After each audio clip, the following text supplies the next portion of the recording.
Today, I'd like to talk about something that a lot of people seem to have a very major misconception on, and that's starting fruit trees from seed. If you followed along for any length of time, you may have noticed that I start a lot of them from seed. Not abnormal to do so, but if you go to a nursery, they'll tell you not. Don't do it. It's not worth it. You'll also find people that firmly believe this. You can't tell them otherwise. Well, I'm here to tell you, you can start fruit trees from seed, and we're going to cover some basics. There are some things you need to know if you're going to be doing this. But it's not one of them situations where you can't do it or you shouldn't do it. You should totally start seeds any chance you get. Now, the reason why when you go to a nursery and they tell you, no, don't do that. Well, there's a couple of them. The biggest reason is actually that they want to sell you an expensive $140 fruit tree. But there are some other reasons. Now, the reasons they're going to tell you is don't know what you're going to get. It's going to take years. Well, that's kind of a half truth. You don't know what you're going to get. Not exactly. But you know what it came from, so you know what it's going to be close to. Can you get outliers that are completely weird, completely different than what you started off with? Yeah. But it's not likely. It's actually very unlikely in most cases. So, why do they do this? Well, it's to sell you something expensive. And I know a lot of nurserymen are probably going to get really mad at me and say probably some pretty nasty things to me for saying this. But as somebody who has been in the industry for a long time, I can tell you that they're just selling you something that somebody named. How did that person get one that they named? It's the part they don't tell you. Well, they got that named one by planting a whole lot of seeds and looking for one that they viewed as better. It might have a disease resistance that could be desired in a particular area. It might have a higher sugar content or a higher acid content. It might produce bigger fruit. It might have a thinner skin. It might not produce seeds at all. These are all the type of factors that go into selecting by name and type. It might have a desired feature such as being a low chill variety or a high chill variety. And those are things to consider when you're planting fruit trees. They really are.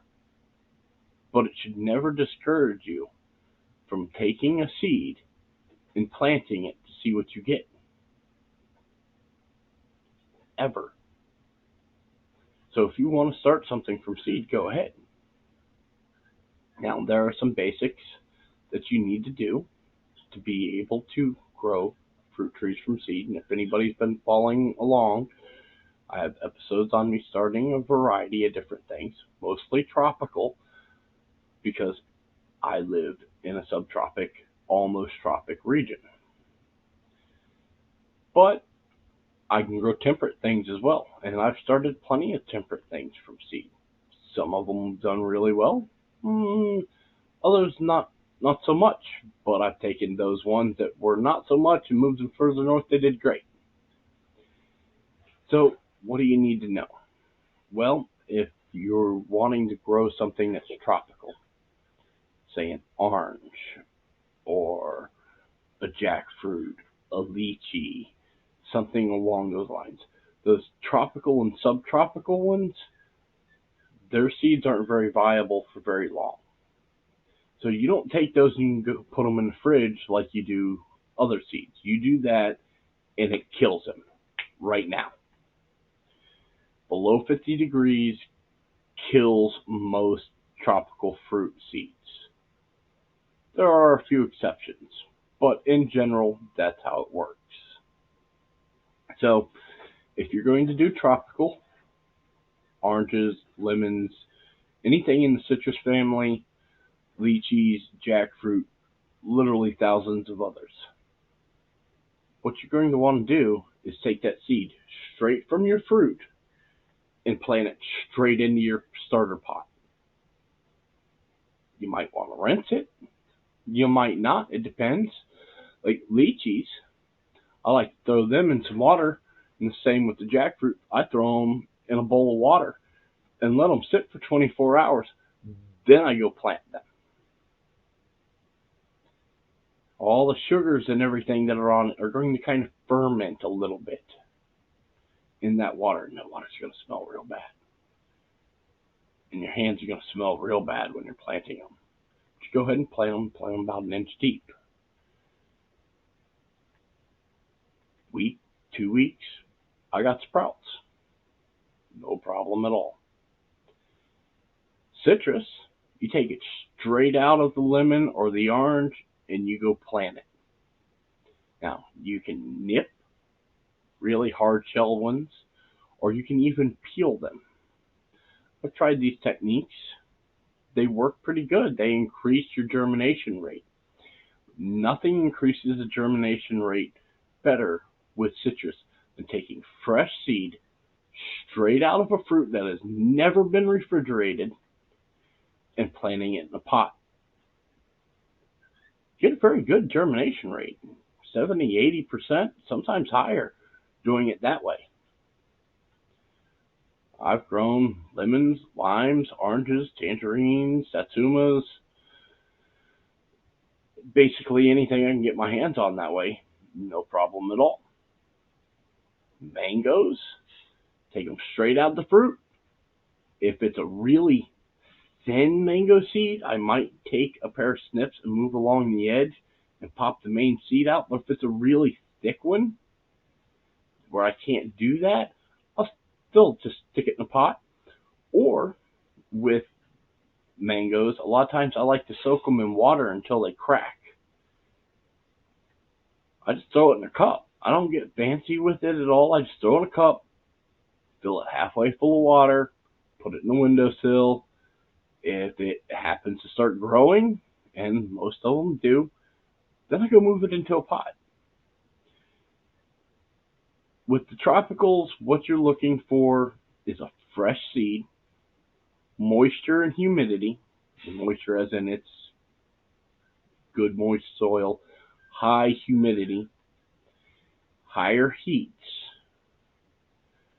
85, 95 degrees, but you want it in the shade. Most of them will come up real fast, real easy. It's no issue at all. Don't ever take a tropical fruit plant, take their seeds, and put them in the fridge. Don't do that. Just don't do it. If you take nothing away from this, don't do that. And that goes with pretty much all tropical fruits. That cold, it kills them. Now, your more temperate fruit plants, fruit trees, apples, pears, plums, peaches, things that along those lines. Pecans, walnuts, more temperate nut trees. They require stratification. What that means is it needs to be at a cold temperature. Naturally speaking, how you do it is you put them in a soil container or bucket filled with sand, and you let them go through your winter. You just leave the bucket outside, and when it starts warming up, you dig them up and you pot them. If you are in a more humid climate, that sometimes can equal rotting them, so you might not want to do that always. You can do this in the fridge, though. It's real easy. Say apple seeds, pear seeds, any of them. You put them in a Ziploc bag and you throw some peat moss or sand in with it. Put it down just a little. You want it moist, but not wet. Put it in the fridge. Standard temperatures in a fridge is 45, 50 degrees, which is absolutely perfect for them. And you wait. Sometimes they'll sprout in the fridge, which is always fun. It's always fun when they sprout in the fridge. Other times, you just, you throw them in there for 3 or 4 months, you take them out, you plant them, you stratify it. They come up. Other things like ginseng. Ginseng needs to be done the same way. You got to do the same thing with those seeds. In nature, they drop their seeds in the fall, or their fruit, and then it goes through the winter. Those plants, they don't want their seeds to suddenly pop up growing in late fall. Then the winter comes and it kills them all. So those plants have evolved to need that cold to be able to grow. Now, there is a tremendous misconception about how long you need to wait. Buying nursery stock versus growing it from seed. It's another thing out there that's kind of a half-truth. Now, a good, reputable nursery, one that actually cares about their clients, well, they'll sell you something that's ready to fruit. Non-reputable, kind of shady places and box stores, they'll sell you something that's might not even fruit for your zone, much less be ready to fruit. So that can be a bit of a problem. See, when you buy from them, you're buying a known variety, and you're also buying, because they tell you, under the assumption that it's going to produce in so many years. And they like to say anywhere between next year and like 3 years.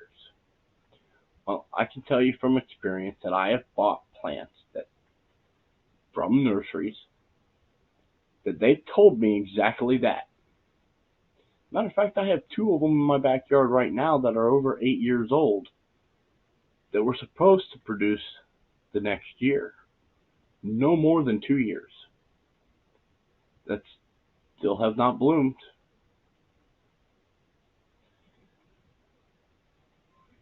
I think they were, one was $60 and the other one was like $45. They're supposed to be zoned for my area, but questionable.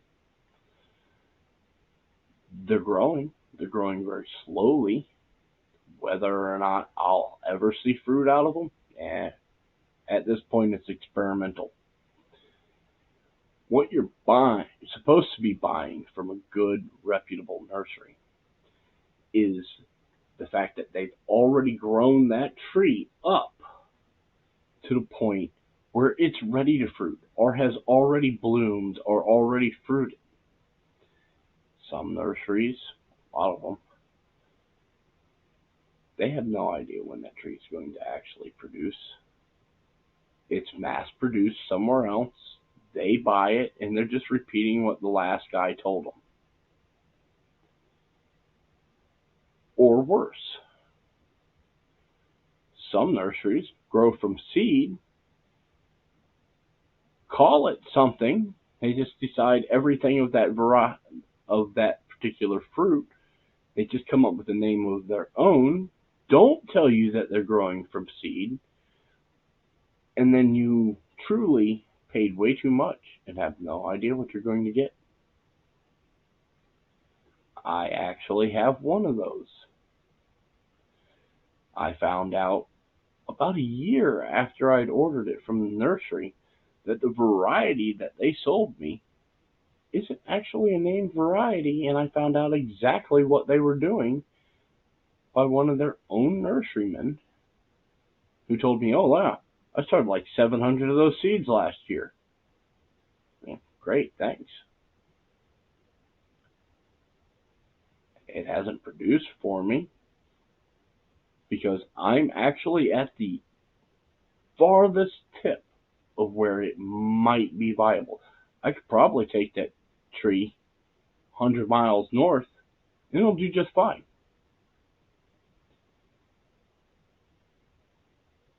But it should never discourage you. They don't let these people ever discourage you from going out and taking your own seed. If you're growing an apple and you plant an apple seed and it grows an apple seedling, you're going to get an apple tree. Now, how long it's going to take to fruit? It could be as low as 3 years. It could be over 10.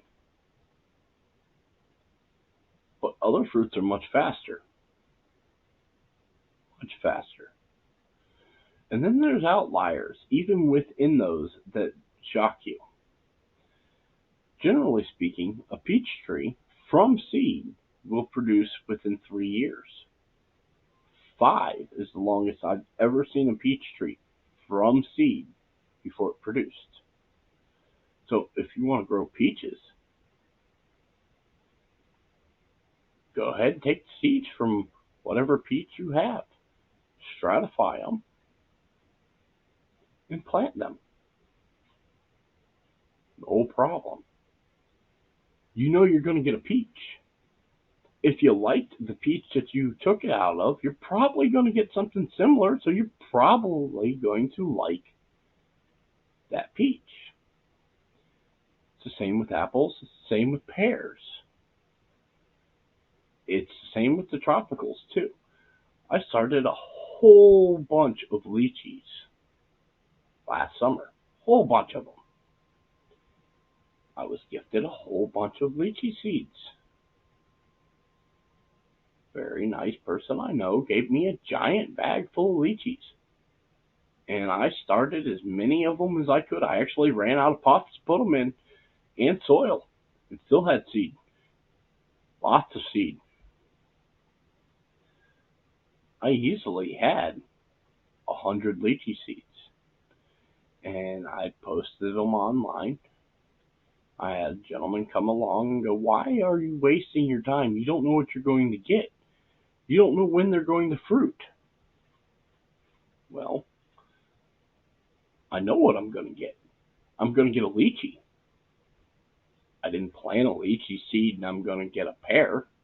I'm going to get a lychee. Is it going to be a named variety? No. Is it going to be good? Oh, yeah. Chances are it'll be just fine. Now, lychees are kind of weird when it comes to fruiting. I know some lychees can produce in 3-4 years. Some can take more than 50. And you'll find in literature dealing with Southeast Asia, Japan, that they plant their lychees not for themselves, but for their grandchildren and their great-grandchildren. They have entire forests full of lychees. Lychees growing next to the house, up on the hill near the house. Great-grandma planted those. They're great. Great-grandma might never even seen one. But in general, most lychees are going to produce in around 8 years. Maybe 10. There are outliers that hit those obscene numbers, 50 years. I mean, that's a long time to wait for a fruit. But the chances of that happening to you are maybe 15%, 20% if you're in a colder area and the lychees take longer, because lychees tropical, but you can grow them fairly far north. Certain varieties of lychees can even take a snow. And that's because people have worked with them from seed in Asia slowly taking seed and going a little further north and planting them. And then taking seed from those ones and going a little further north and planting them. The Native Americans did something very similar with pecans. Pecans have a huge home range, but they came from the Mississippi River Valley in the south. They took them, and everywhere they went, they established groves. Next generation come along, take seed from this grove, take it a little further north. Now we have pecans that will grow all the way up into Ontario and as far south as Miami. It's now considered their home range. But that's not where they came from. It took time for that to happen. A lot of time. Never be afraid. You can always push the zone. But you if it's something that you absolutely got to rely on, or you have only a certain amount of space, it might be better to go buy something from a reputable nursery. You need to ask questions. And when you're done asking questions, ask more. Stay away from the box stores. They'll sell you anything. You might get lucky and there might be somebody in there that's actually very knowledgeable. Not actually likely to happen, though. How many times have you gone into Walmart, you can't even find anybody to talk to, much less somebody that knows what they're talking about. However, there are plenty of people that are very knowledgeable. And you want to buy anything like that, you kind of look for your local nurseries. You look for your mom and pop nurseries. The one that's been there for a long time. Long time. Now, there used to be a nursery here called Southern Brevard Nursery. They built a Home Depot right next to it and put them out of business. But I used to go to that nursery all the time. All the time. Like every time I passed it. They only dealt with what they knew for a fact would produce here. They only sold it to you when they knew for a fact that it was going to produce. They had a whole section of plants that they were just waiting on to mature. That's one of the things you're really paying a nursery for, is for them to take those years of waiting away. When you grow from seed, you don't know exactly how long it's going to take. But I'll tell you, I have 2 pomegranates. Technically, I have 3. But these 2 pomegranates, one is a Spanish pomegranate from seed. It is the descendant of the pomegranates that the Spanish planted here in Florida 500 years ago. The other one is a name variety that was developed here in Florida for Florida, but turned out it did better in California. One is from seed, and one is from a very reputable nursery. The one from seed is at 5 years from seed. The one from the nursery is at 4 years from the nursery. They both bloom this year. That's not that much of a difference. I have a Ponderosa lemon in the backyard. It was grown from seed. It took it 5 years. I have a key lime. It took it 5 years. I have a Satsuma that I actually purchased. I tracked down the exact variety of Satsuma that I wanted. Wasn't easy either. Citrus in Florida isn't like it used to be. It took me years to find somebody that had that variety of Satsuma. They used to be everywhere in North Florida, and the freeze of '89 pretty much killed them all. But I did. I finally tracked somebody down that had the variety I wanted, and I bought it for myself for my birthday, and I put it in my backyard. It took 4 years to produce. And that first year that it produced one piece of fruit. Then it was 2 more years, and it produced 3 pieces of fruit. Now I'm getting more. But it's not growing very fast. This is professionally grafted Satsuma Awori from a very, very reputable gentleman that unfortunately having to deal with COVID, he ended up shutting down his nursery. But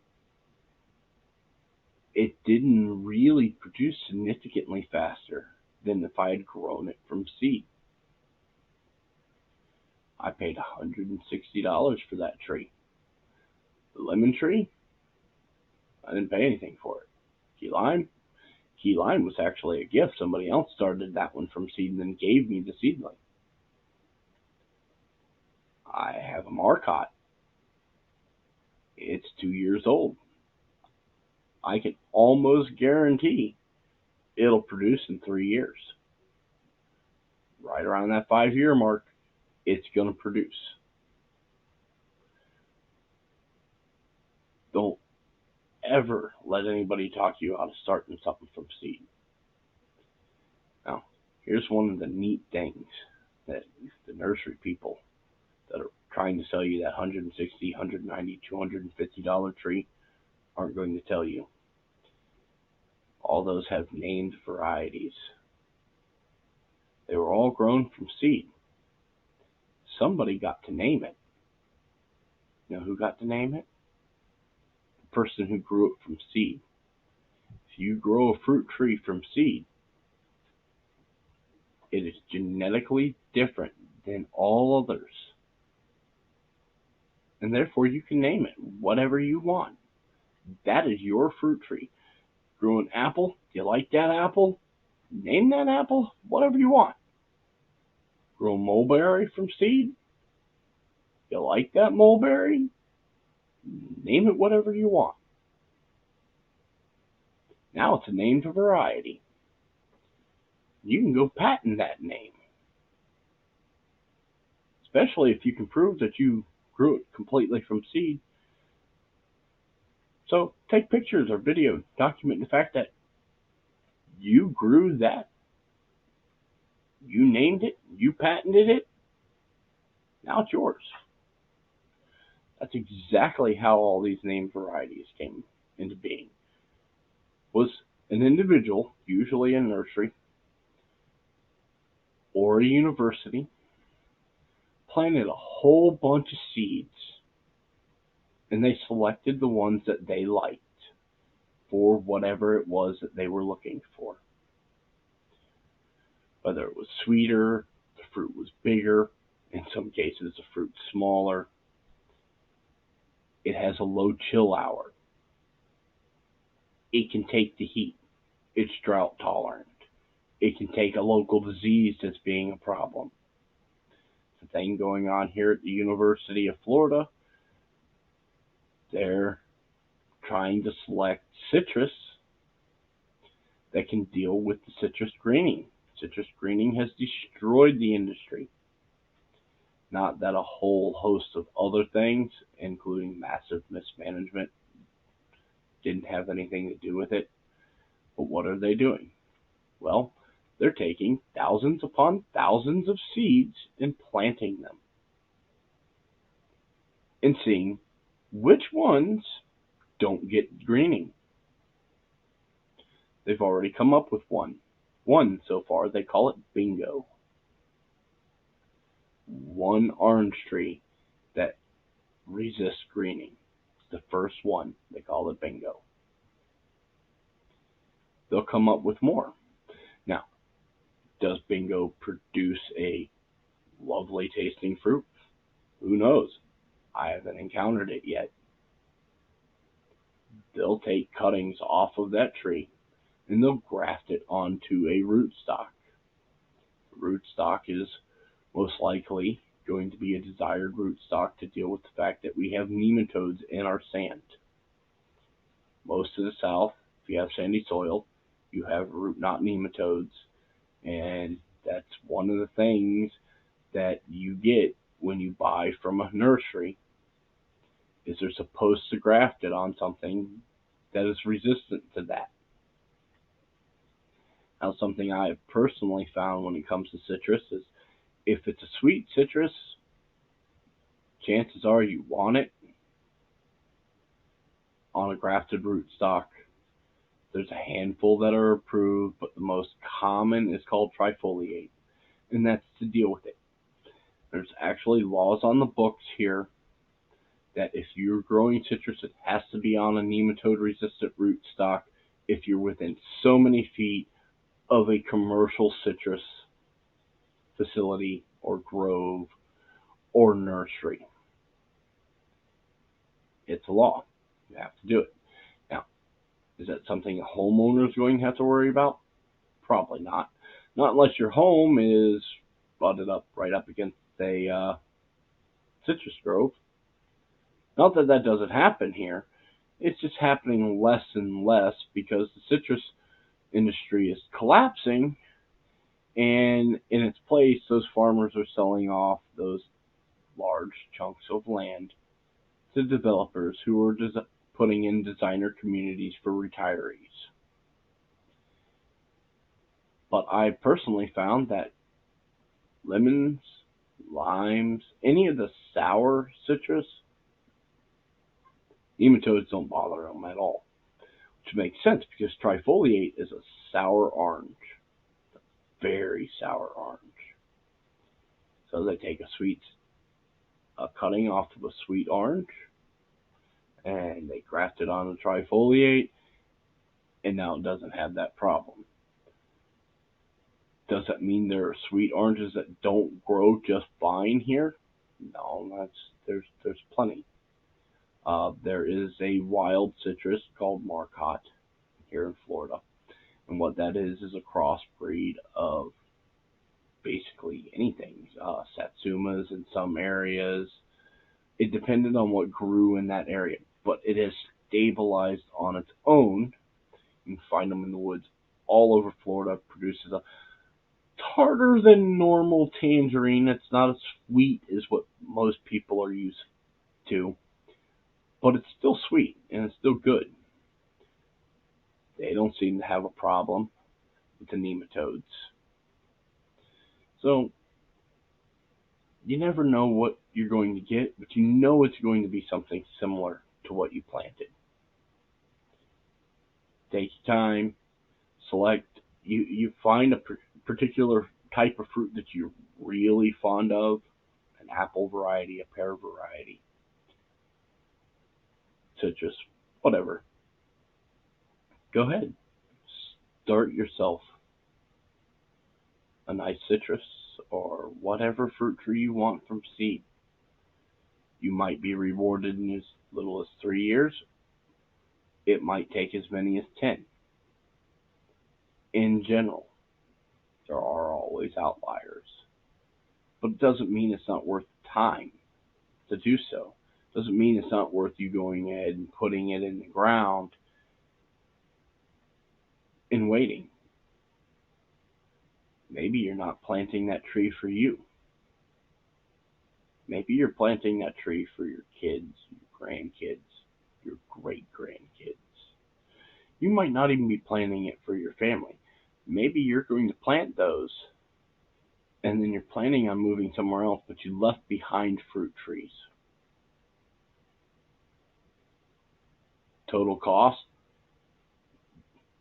maybe completely free, maybe a couple dollars for the pot and some soil, versus going to a nursery and paying a lot of money. And it depends on whether or not those people at that nursery are reputable and you get what they tell you you're getting. Because truthfully, how reputable they are determines whether or not you're actually going to get what you're being told. So they could tell you it's anything, charge you $180 for this 4 to 6 foot tree that's in a really big pot. But last week, that 4 to 6 foot tree was in a 1 gallon pot, and they just planted it in that 15-gallon pot last week. And they grew it from seed, and they have no idea what it is. They just bought a big bag of seed on the internet, and they're just going to sell it to you for a large amount of money. Unfortunately, this is actually a thing. So, you're eating an orange and you like that orange, start to seed. You're eating an avocado and you know avocados grow in your area, start to seed. You're going to get something that is genetically unique to itself. It's yours. And if you want to take the time and spend the money, you can patent that. And then anything you propagate from that, you can sell. You get to name it. You can name it even if you don't do that. But that doesn't mean that somebody can't decide to go name it themselves with the name that you were using, because you didn't trademark it and you didn't patent it or you didn't do whatever you needed to do. But that doesn't mean you can't name it. And the more documentation you have that you started it, you grew it from seed, video, pictures, all that type of stuff, just keep it up in case it ever comes up again. And be like, oh, look, I started these. This is its name. Maybe you wanted to name it after your wife, or your husband, boyfriend, mother. Maybe you just wanted to give it a cool name. Go grow something you can name.